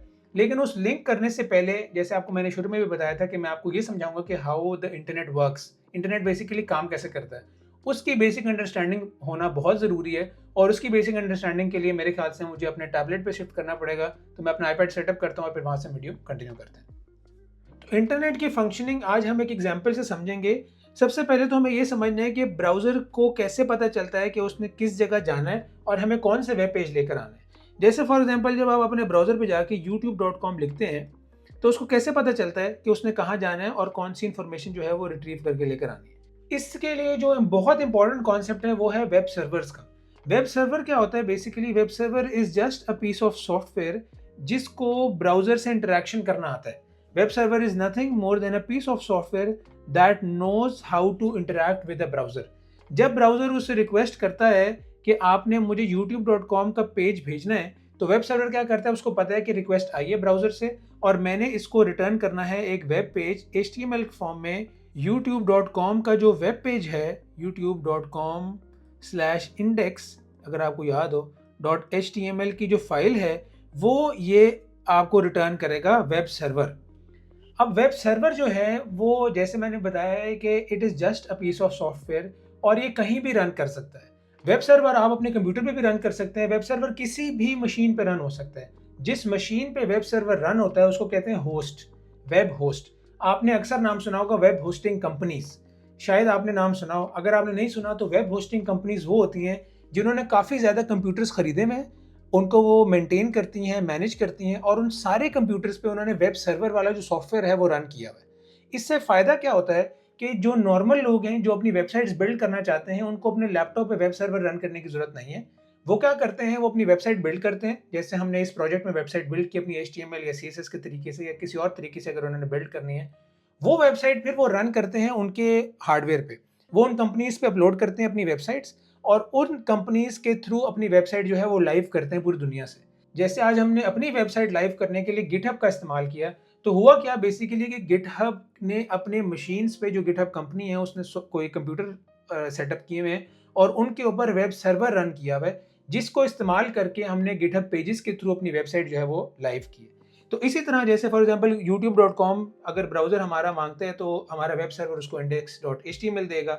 अगर तो youtube.com के साथ अगर आप कोई और पेज भी ऐड करें, for example youtube.com/abc.html for example, अगर आप ये वाला पेज रिक्वेस्ट करते हैं वेब सर्वर से तो वेब सर्वर पहले चेक करेगा क्या ये पेज एग्जिस्ट करता है। अगर तो ये पेज एग्जिस्ट करता है तो ये पेज दोबारा ला के आपके ब्राउज़र पे शो करेगा जो कि यूज़र को नज़र आएगा। तो हमारा गिटहब वाला सेटअप है, उसकी अगर मैं छोटी सी एक डायग्राम के साथ एग्जांपल बताऊं तो हमने क्या किया है, हमने ब्राउज़र में जाके अपना गिटहब का जो हमारी वेबसाइट का यूआरएल गिटहब ने हमें खुद प्रोवाइड किया था वो हमने दिया है, हमने पास किया है गिटहब के वेब सर्वर्स पे। और ये यहाँ पर गिटहब ने अपने वेब सर्वर जो हैं वो वेब सर्वर्स, यहाँ पर हमारा जो यूआरएल था वो हमने भेजा है अपने गिटहब के वेब सर्वर पे और गिटहब के वेब सर्वर ने हमारी जो वेबसाइट का index.html वाला पेज था जो कि पहले नहीं शो हो रहा था, अगर आपको याद हो हमने रीनेम करके गिटहब को index.html जब शो किया तो हमारा 404 जो एरर था वो गया है। तो यहाँ पर जब आप अपनी अगर आप यूआरएल लिखें जो कि आपको गिटहब ने दिया है, उसके बाद जो आपका दूसरा पेज था, जैसे फॉर एग्जांपल अबाउट मी हमारा पेज था या अबाउट हसन हमारा पेज था, उसको जब आप ये वाले लिंक भेजेंगे तो दोबारा गिटहब पे रिक्वेस्ट जाएगी, वो देखेगा कि क्या ये वाकई पेज एग्जिस्ट करता है। अगर तो एग्जिस्ट करता है तो वो दोबारा ब्राउज़र पर ला के यूज़र को जो है वो शो करेगा। अगर तो आप कोई फॉल्स पेज मांगते हैं जैसे फॉर एग्जांपल good.html, ये पेज तो एग्जिस्ट नहीं करता वेबसाइट पे, जब आप ये वाला पेज रिक्वेस्ट करेंगे तो गिटहब के सर्वर कहेगा कि ये पेज तो एग्जिस्ट नहीं करता और वो आपको फिर एरर थ्रो करेगा कि एरर, ये वाला पेज जो है वो एग्जिस्ट नहीं करता। जैसे हमारा एरर 404 आया था क्योंकि हमने पहले जो है वो index.html रिक्वेस्ट कर रहे थे और index.html तो हमारा एग्जिस्ट नहीं करता था। तो सिंपल टर्म्स में जब आप ब्राउज़र पे कोई यूआरएल लिखते हैं तो आप सिंपली अब वेब सर्वर से एक डॉक्यूमेंट रिक्वेस्ट कर रहे हैं कि हमें ये वाला डॉक्यूमेंट जो है वो रिट्रीव करके ला के दो और हमारे ब्राउज़र पे जो है वो शो करो। तो ये इंटरेक्शन है बेसिक ब्राउज़र का वेब सर्वर के साथ। अब जो नेक्स्ट कॉन्सेप्ट है डोमेन्स का, यहाँ पर कहीं बीच में डोमेन्स भी एग्जिस्ट करती हैं, वो मैं आपको दोबारा समझाता हूँ इस नेक्स्ट पार्ट में। उसको समझने से पहले हमें एक कॉन्सेप्ट समझना पड़ेगा जिसको कहते हैं आईपी एड्रेसेस। जैसे मैंने आपको बताया है कि web server is just a piece of software और सॉफ्टवेयर जो है वो हमेशा किसी सिस्टम या कंप्यूटर पर रन करता है। तो जो कंप्यूटर जिस पे वो सॉफ्टवेयर या वेब सर्वर रन करता है उसको कहते हैं वेब होस्ट। अगर हम यहाँ पर एक कंप्यूटर बनाएं या सिस्टम बनाएं जिस पे वो सॉफ्टवेयर रन कर रहा है और ये हम बना दें वेब होस्ट, तो इसकी कोई आईपी एड्रेस होगी। आईपी एड्रेस बेसिकली क्या चीज़ होती है, पूरी दुनिया में जैसे हर इंसान जिसके पास सिम है उसका एक फ़ोन नंबर है, कोई ऐसी सिम एग्जिस्ट नहीं करती जिसके साथ कोई फ़ोन नंबर अटैच ना हो, क्योंकि सिम पे आपने कॉल भेजनी होती है और कॉल भेजने के लिए आपको एक नंबर की ज़रूरत पड़ती है। इसी तरह पूरी दुनिया में जो डिवाइसेस कनेक्टेड हैं इंटरनेट के साथ या जो कंप्यूटर्स हैं, उनका एक आईपी एड्रेस होता है। आईपी एड्रेस एक यूनिक आइडेंटिफायर होता है किसी भी मशीन का पूरी दुनिया में। अपने कंप्यूटर से जब आपने वेब होस्ट को रिक्वेस्ट भेजनी है तो आपके कंप्यूटर को पता होना चाहिए या किसी सिस्टम को पता होना चाहिए कि मैंने किस कंप्यूटर पे रिक्वेस्ट भेजनी है जहां पर मेरी फाइल्स पड़ी है। समझने की बात यह है कि जब आप अपने ब्राउजर में जाके youtube.com लिखते हैं तो उसको ये कैसे पता चलता है, वेब सर्वर हमें समझ आ गई क्या होता है, वेब पेजेस हमें समझ आ गए, रिक्वेस्ट समझ आ गई कि आपस में कनेक्शन होता है, लेकिन उस कंप्यूटर को ये कैसे पता चलता है कि मैंने किस कंप्यूटर से जाके किस वेब सर्वर से जाके रिक्वेस्ट जो है वो करनी है कि मुझे फाइल दे। पूरी दुनिया के वेब सर्वर से तो नहीं जाता।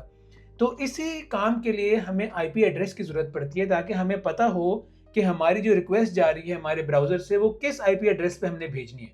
और जैसे मैंने बताया है कि हर मशीन का एक यूनिक आईपी एड्रेस होता है, इसी तरह वेब होस्ट का भी एक यूनिक आईपी एड्रेस होता है जो कि सिंपल आप समझ सकते हैं कि इस वेब होस्ट का एड्रेस है। इसी तरह आपके अपने जो ब्राउज़र है उसका भी ऑफ कोर्स वो भी एक सॉफ्टवेयर है, वो भी आपके लैपटॉप या मशीन पर रन हो रहा है, उसका भी एक आईपी एड्रेस होता है। तो यहाँ पर आईपी एड्रेसेस की वजह से जो है हमारे कनेक्शंस को या इंटरनेट को पता चलता है कि ब्राउज़र ने किस जगह पे रिक्वेस्ट भेजनी है। और आईपी एड्रेस हमेशा यूनिक होते हैं और ये बाइंडिंग कहाँ पर होती है, ये बाइंडिंग होती है डोमेन रजिस्ट्रार्स में। तो हमने इस वीडियो में नेमचीप डोमेन रजिस्ट्रार जो है वो इस्तेमाल किया है। इसके अलावा और भी बहुत ऑप्शन हैं, आप डिफरेंट जो है वो इस्तेमाल कर सकते हैं। मैं ये सारा प्रोसेस आपको नेमचीप के साथ जो है वो बताऊंगा। मैं बताऊंगा कि किस तरह जो डोमेन है आपने खरीदी है उसको आप आईपी एड्रेसेस से बाइंड कर सकते हैं।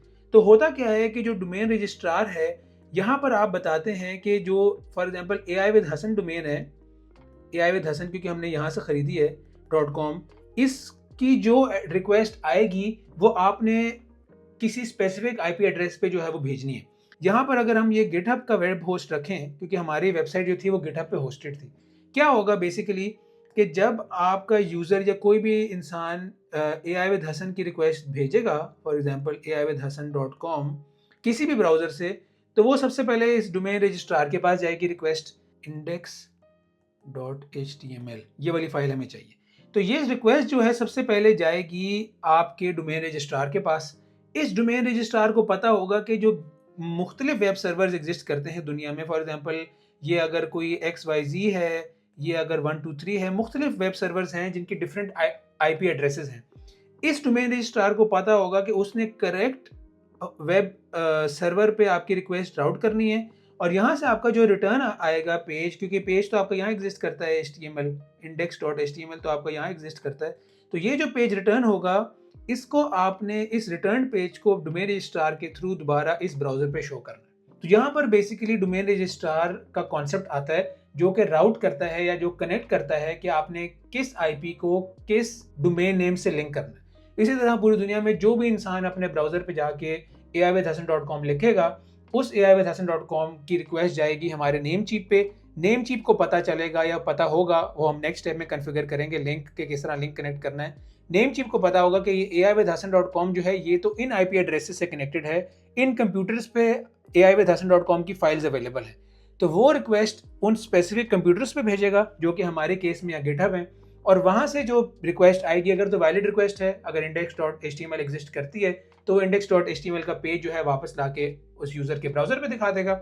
अगर index.html एग्जिस्ट नहीं करती तो वो 404 का एरर दिखाएगा, जैसे हमने देखा था अपने पहले टेस्टिंग में। तो ये बेसिक कॉन्सेप्ट था इंटरनेट के काम करने का कि किस तरह youtube.com, google.com, aiwithhasan.com ये जो डोमेन नेम्स हैं इनकी राउटिंग किस तरह होती है, इनके पेजेस किस तरह शो होते हैं, वेब सर्वर्स क्या होते हैं। और एक लास्ट कॉन्सेप्ट जो कि बहुत इंपॉर्टेंट है वो मैं आपको बता दूं कि ये जो कनेक्शन है जो हम यहाँ बिल्ड करते हैं अपने डोमेन रजिस्ट्रार में, इसको कहते हैं DNS रिकॉर्ड। ये जो कनेक्शन है जो आके आपने अपने URL और IP को बाइंड किया है, इसको कहते हैं DNS रिकॉर्ड। DNS का मतलब है डोमेन नेम सिस्टम, और बेसिकली काम कुछ भी नहीं है। यहाँ पर आपने सिंपल जो ह्यूमन अंडरस्टैंडेबल वेबसाइट का लिंक है जैसे aiwithhasan.com, इसको आपने कनेक्ट किया है उन आईपी एड्रेसेस से जहां पर आपकी वेबसाइट्स होस्टेड है। तो पिछले सेगमेंट में हमने ये चीज़ समझी है कि किस तरह हमने अपने डोमेन नेम को लिंक करना है अपने वेब सर्वर के आईपी एड्रेसेस से to make our website work. और ये काम जो कनेक्शन का है, ये जो ब्रिज है, हम कहाँ बनाते हैं? ये बनाते हैं हम अपने डोमेन रजिस्ट्रार में। इस वीडियो के लिए हमारा जो डोमेन रजिस्ट्रार है वो है नेमचीप। अगर आप कोई और डोमेन रजिस्ट्रार इस्तेमाल कर रहे हैं तो ये जो अब मैं सेटिंग्स चेंज करूंगा इस सेगमेंट में, आप अपने डोमेन रजिस्ट्रार में करेंगे। ऑफ कोर्स बहुत सिमिलर सेटअप होगा। अगर आप इसको समझ लेंगे थोड़ा सा तो मेरे ख्याल से आप किसी भी कंपनी या किसी भी वेबसाइट जिसको आप इस्तेमाल कर रहे हैं या कोई भी आपका डोमेन रजिस्ट्रार है उस पर आप जो है वो अपनी सेटिंग चेंज कर सकते हैं।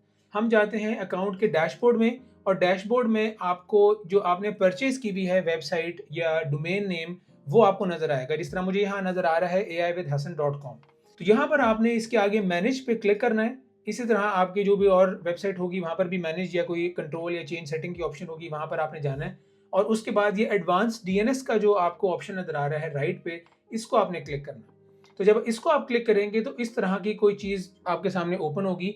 जो फर्स्ट टाइमर हैं, जो ये पहली दफ़ा काम कर रहे हैं, उनके लिए यहाँ पर 1 या 2 रिकॉर्ड्स शो हो रहे होंगे। आपने उसकी टेंशन नहीं लेनी, उसको आपने कुछ नहीं करना। मैंने क्योंकि टेस्टिंग की भी है पहले इस काम की, तो वो रिकॉर्ड्स जो है वो शो नहीं हो रहे, वो डिलीट हो चुके हैं। आपने यहाँ पर सिर्फ ऐड न्यू रिकॉर्ड पे क्लिक करना है और हम यहाँ पर एक ए रिकॉर्ड जो है उसको ऐड करेंगे। आपने ये मेक श्योर करना है कि जो ए रिकॉर्ड की टाइप है इसको आपने क्लिक करना है।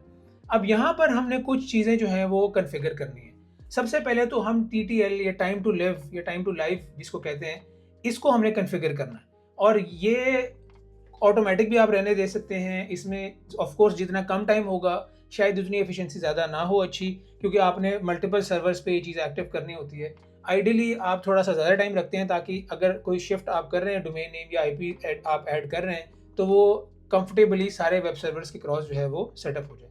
लेकिन क्योंकि हमारी बहुत मिनिमल सी वेबसाइट है, हम यहाँ पर सिंपली 5 मिनट रखेंगे। और अगर आपको 5 मिनट्स की ऑप्शन नहीं शो हो रही तो आप सेकंड्स में रख सकते हैं। 5 मिनट्स जो है वो 300 सेकंड्स बनते हैं, तो आप 300 सेकंड्स यहाँ पर एंटर करेंगे। इसके बाद हमने क्या करना है, हमने डालना है यहाँ पर आईपी एड्रेस।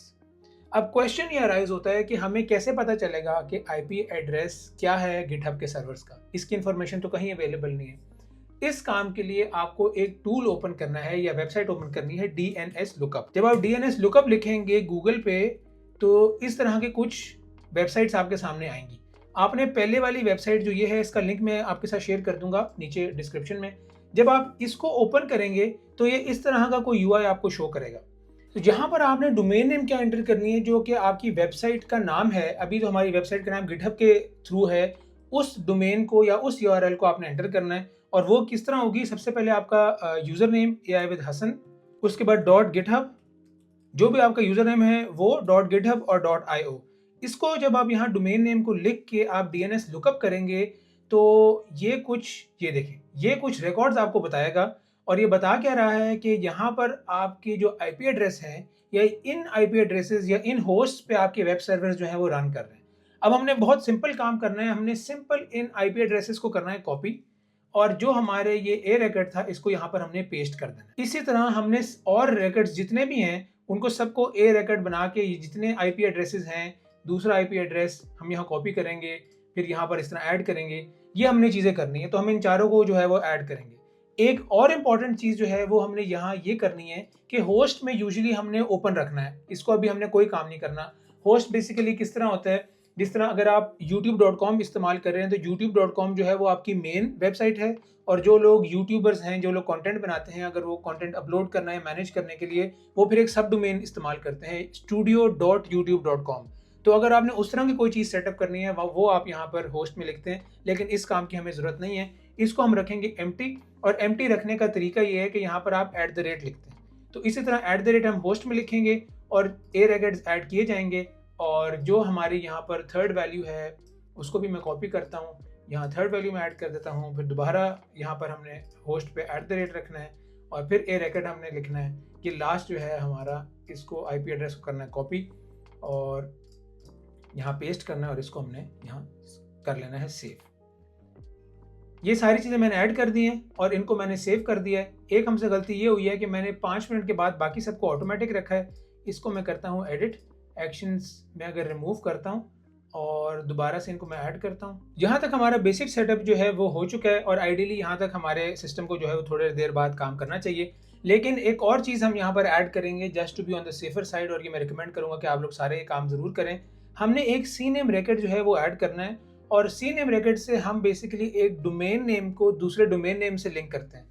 अभी तक हमने क्या किया है कि हमने एक डोमेन नेम को, जो कि हमने खरीदा है aiwithhasan.com, इसको हमने IP एड्रेसेस से लिंक किया है गिटहब के वेब सर्वर्स जिन पे रन हो रहे हैं। अब हमने क्या करना है, अब हमने CNAME record को लिंक करना है हमारे गिटहब के डोमेन नेम से।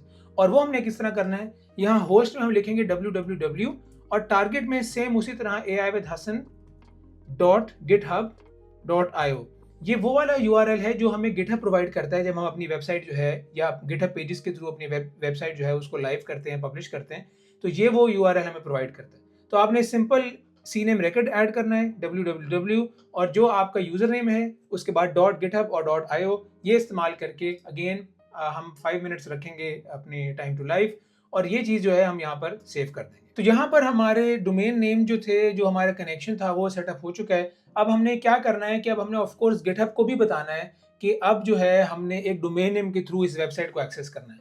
और गिटहब को अपडेट करने के लिए हमने क्या करना है, हम जाएंगे गिटहब पे, दोबारा अपनी डमी वेबसाइट पे जाएंगे जो हमारी रिपोजिटरी थी, और इसकी जाएंगे सेटिंग्स में। सेम वही गिटहब की रिपोजिटरी है जहाँ पर हमने अपने वेब पेजेस अपलोड किए थे, ये aiwithhasan-dummy वेबसाइट।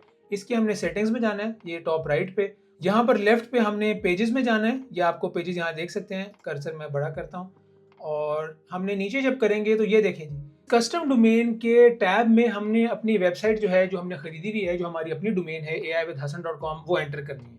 यहाँ हम लिखेंगे www.aiwithhasan.com, और इसको आपने बस एक और चीज़ का ख्याल रखना है कि जो इन्फोर्स HTTPS है इसको आपने ऑन रखना है, या ये make sure that it's checked, क्योंकि ये सेफ कम्युनिकेशन करती है ओवर द नेटवर्क या ओवर द इंटरनेट। तो इसको आपने सेव करना है यहाँ पर लिखने के बाद। अब it can take some time, it can take a couple of minutes, और डिपेंडिंग, वैसे गिटहब कहता है कि it can take up to 2 days, लेकिन यूजुअली मेरे एक्सपीरियंस में, क्योंकि हमारी वेबसाइट भी बहुत सिंपल है और बहुत ही कह लें बेसिक सा सारा काम है, तो इतना टाइम नहीं लगेगा। और इनफैक्ट अगर मैं डायरेक्ट इस पर क्लिक करूँ aiwithhasan.com पे, ये हमारी वेबसाइट जो हमने खुद बनाई थी, अब वो अगर आप यहाँ देखें, मैं इसको जूम करके दिखाऊंगा, मैंने यहाँ पर aiwithhasan.com लिखा है, और जो हमने वेबसाइट खुद बिल्ड की थी वो यहाँ पर हमें शो हो रही है। अब हमें .github.io या कुछ भी इस तरह लिखने की ज़रूरत नहीं है, सिंपल मैंने यहाँ पर www.aiwithhasan.com अगर मैं लिखूंगा नए टैब में, तो मुझे ये वेबसाइट जो है वो शो हो रही है। तो बेहतरीन, हमारा जो गोल था इस वीडियो का, जो हमारा काम था कि हमने पहले अपनी वेबसाइट जो है वो पब्लिश करनी है, वो हमने कर ली है, अपनी पर्सनल डोमेन पे की है। ये वेबसाइट काम भी कर रही है, मैं इस पर हवर कर रहा हूँ तो देखें यूट्यूब का कलर भी चेंज हो रहा है। मैं जब इस पर क्लिक करूँगा तो मेरा यूट्यूब चैनल भी ओपन होना चाहिए, ये देखें यूट्यूब चैनल भी मेरा ओपन हो रहा है। अब हम इससे लिंक्डइन पे भी जा सकते हैं। तो वेबसाइट हमारी बेहतरीन काम कर रही है। अगर हमने ये चेक करना है कि हमारे अबाउट मी सेक्शन में, ये देखें हमारे अबाउट मी सेक्शन भी आ रहा है, बैक टू मेन पेज भी हो रहा है, ये सारा काम हो रहा है हमारे aiwithhasan.com डोमेन पे। तो यहाँ तक हमारी जो पब्लिश करने वाला काम था वो ख़त्म हो चुका है। अगर आपको कहीं पर भी एरर आए इस काम में तो थोड़ा सा वेट करें, क्या पता आपका गिटहब जो है वो थोड़ा टाइम ले वेबसाइट पब्लिश करने में, लेकिन यह है कि बेसिक जो सेटअप है या बेसिक काम है वो ऐसा ही होगा। अब इस टाइम दुनिया में कोई भी इंसान अपने ब्राउजर पर जाके जब aiwithhasan.com लिखेगा तो उसको ये वाली वेबसाइट शो होगी। It is not the nicest website या best website in the world, लेकिन हमारा जो मकसद था, जो हमने अचीव करना था, वो ये करना था कि हम सीख लें कि वेबसाइट्स होती क्या हैं, उनको किस तरह डेवलप किया जाता है और उनको पब्लिश किस तरह किया जाता है। और जब आप अपने ब्राउज़र में जाके कोई URL लिखते हैं जैसे aiwithhasan.com या youtube.com, तो ब्राउज़र को किस तरह पता चलता है कि उसने कहाँ जाना है और कहाँ से वेब पेजेस जो हैं वो आपको वापस ला के आपके ब्राउज़र पे दिखाने हैं। अब नेक्स्ट पार्ट में मैं आपको लवेबल, जो कि AI one of the most famous AI apps in the world right now हैं, उनको इस्तेमाल करके एक ब्यूटीफुल या ब्रिलियंट ऐप बना के दिखाऊंगा या उसका ट्यूटोरियल दूंगा थोड़ा सा।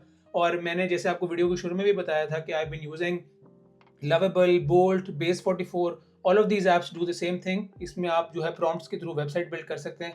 आई been using all of them for the past 2 to 3 months। और मेरे पर्सनल एक्सपीरियंस से मैंने एक ऐसा प्रॉम्प्ट डिज़ाइन किया है जो कि आप मेरे ख्याल से ईजिली इस्तेमाल कर सकते हैं to create your own websites. ये सारी वेबसाइट्स या सारी जो एप्लीकेशंस हैं ये आपको कुछ थोड़े से फ्री क्रेडिट्स देती हैं और थोड़ी बहुत चेंजेस अलाउ करती हैं फ्री टियर पे। वरना फिर आपको कहती हैं कि आप जो है वो नए क्रेडिट्स खरीदें। लेकिन अगर आप वो प्रॉम्प्ट इंजीनियरिंग फॉलो करेंगे जो मैंने टेक्निक बताई है, मैंने नीचे ऑलरेडी वीडियो पे लिंक की भी होगी, आप उसको डिस्क्रिप्शन से देख के पढ़ सकते हैं। Hopefully it will help you. और हम उसी को फॉलो करके एक प्रॉम्प्ट बनाएंगे और देखेंगे कि लवेबल को इस्तेमाल करके वेबसाइट बिल्डिंग होती क्या है और लवेबल के बेसिक फीचर्स हैं क्या। तो हम अपने नेक्स्ट फेज पे चलते हैं। तो लवेबल पे अपना पहला प्रोजेक्ट शुरू करने के लिए सबसे पहला काम तो ऑफकोर्स हमें lovable.dev पे जाना पड़ेगा। lovable.dev, तो ये आपको इनकी यूआई जो है वो शो होगी लवेबल की। यहाँ पर आप कोई भी प्रॉम्प्ट दे सकते हैं और आपको जो है वो वेबसाइट बिल्ड करके देगा। सबसे पहले तो ऑफकोर्स आपको यहाँ लॉगिन करना पड़ेगा। टॉप राइट पे अगर आप देखें तो यहाँ पर आपको लॉगिन की ऑप्शन आ रही होगी, इस पर आप क्लिक करेंगे। अब आपके पास दो ऑप्शंस हैं, या तो आप गूगल अकाउंट से लॉगिन कर सकते हैं। मैं रिकमेंड करूँगा कि आप गिटहब से लॉगिन करें, क्योंकि ये सारी ऐप्स एक बहुत अच्छा फीचर प्रोवाइड करती हैं। वो फीचर करता ये है कि जब ये ऐप्स एआई ऐप्स जो हैं वो कोई कोड लिखती हैं या कोई आपकी वेबसाइट बिल्ड करती हैं, तो आप उनका कोड जो है वो एक्सपोर्ट कर सकते हैं अपनी गिटहब पे, ताकि लेटर ऑन अगर आप उसमें खुद कोई चेंजेस करना चाहते हैं, कुछ थोड़ी बहुत मॉडिफिकेशन करना चाहते हैं, कोई सिक्योरिटी से रिलेटेड या किसी और चीज़ से रिलेटेड आप उसमें थोड़ी मॉडिफिकेशन करना चाहते हैं, तो वो आप खुद से भी कर सकें और ताकि आपका कोड जो है वो प्रिजर्व्ड भी रहे। तो रिकमेंड मैं ये करूँगा कि आप गिटहब से कंटिन्यू करें। जब आप गिटहब से कंटिन्यू करेंगे तो ऑफकोर्स आपसे ऑप्शन पूछेगा लॉगिन करने की, ऑथराइज करने की। हम यहाँ पर जो है इसको ऑथराइज कर देंगे। लवेबल को हमने ऑथराइज करना है, ऑथराइज जीपीटी इंजीनियर ऐप। यहाँ पर हमने इसको ऑथराइज कर दिया है। और ऑथराइज करने का मतलब ये है कि अब हमारे ये गिटहब रिपोजिटरी, ये खुद एक गिटहब रिपोजिटरी बनाएगी और वहाँ पर अपना डेटा जो है वो जो कोड है उसको स्टोर करेगी। इस सब को हम करते हैं स्किप, क्योंकि it is not very important. अब हम जो है वो अपना पहला प्रॉम्प्ट लिख के वेबसाइट बिल्ड करेंगे अपनी।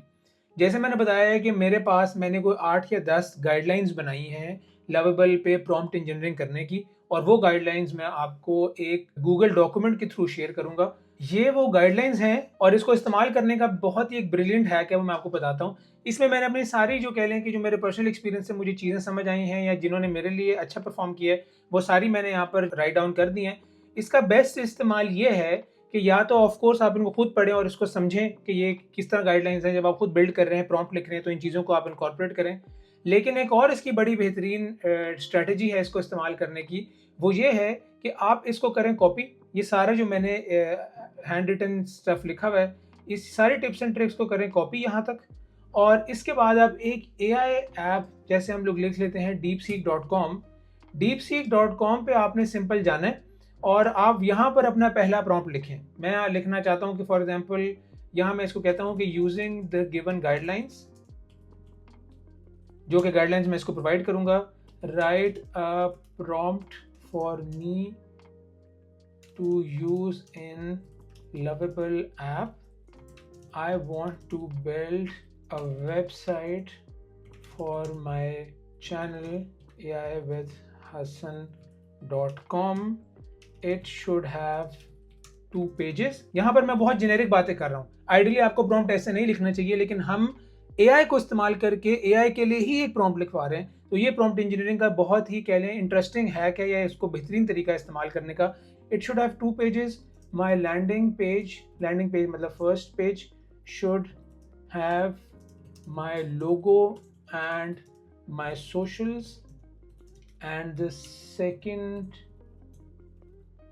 page should be about my mission or vision statement.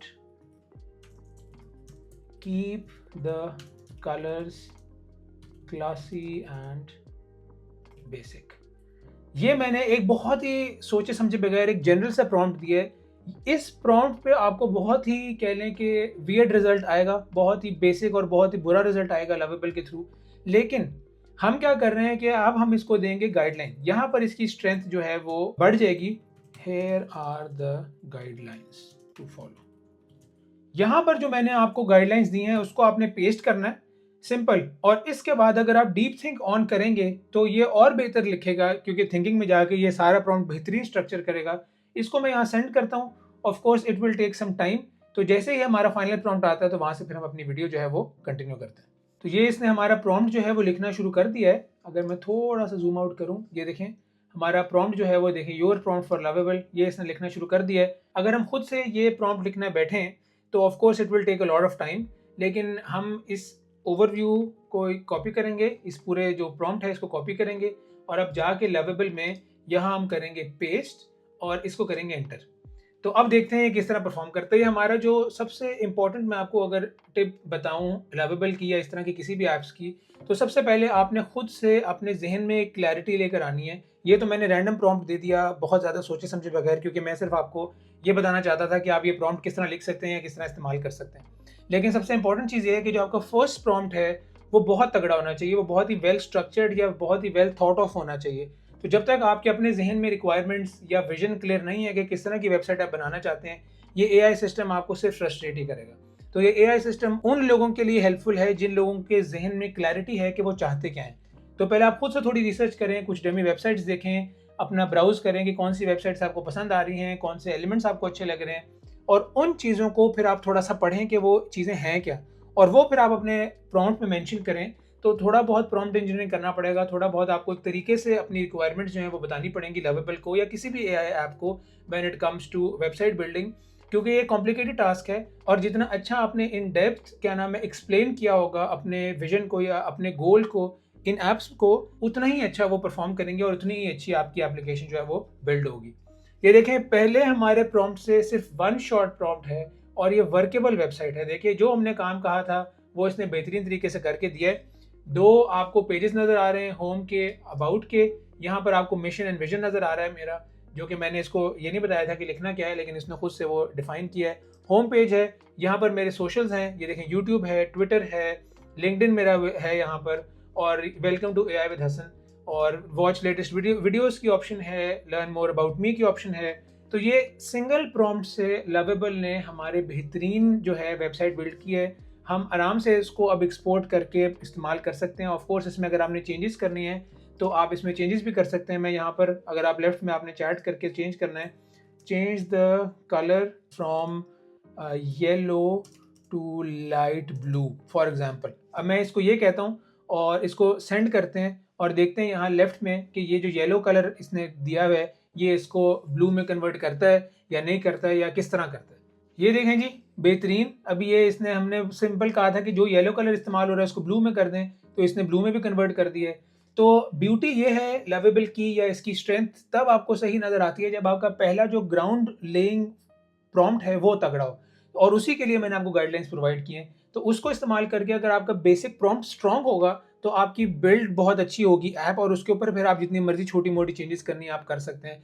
अगर आपका पहला प्रॉम्प्ट अच्छा नहीं है और अगर आपको जो पहली वेबसाइट वो शो करता है वो अच्छी नहीं शो होती, तो मेरी रिकमेंडेशन ये है कि आप फ़ौरन जो है उसको डिलीट करें प्रोजेक्ट को और एक नया प्रोजेक्ट शुरू करें। क्योंकि अगर आपका पहला बेस ही बुरा है या ख़राब है, आपको पसंद नहीं आया, तो उसमें आप जितनी मर्जी मॉडिफिकेशंस करते रहें, मेरे ख्याल से you will never get there and you will just keep on wasting your credits.